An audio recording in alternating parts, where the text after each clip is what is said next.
কিরকম অদ্ভুত ভাবে আমাদের রাজ্যটা এগোচ্ছে না, আমার তো ভাবলেও কিরকম অবাক লাগে যে একটা বাচ্চা ছেলে ক্লাস 9-এ পড়ে, 15 বছর হয়তো বয়স হবে, টিউশন পড়তে এসছে, তাকে কোনো গ্রামগঞ্জে নয়, কোনো অন্ধকার নয়, কিছু নয়, একটা জেসিবি একটা মানে পুরো ক্রাশ করে চলে গেল, ছেলেটির মৃত্যু হলো।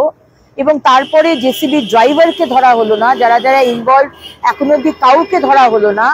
পুলিশ পালিয়ে বেড়াচ্ছে, পুলিশকে পাবলিক প্রায় গণপিটুনি দেবে, সেখানে তৃণমূল এসে পুলিশকে বাঁচাচ্ছে। কি হচ্ছে এটা?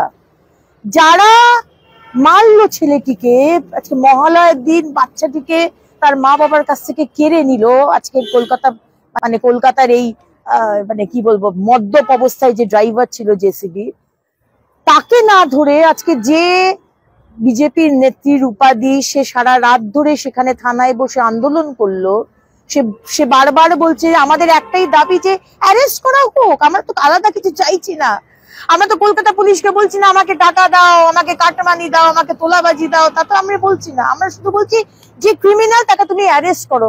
তার জন্য রূপাদিকে আপনারা অ্যারেস্ট করে নিয়ে গেলেন।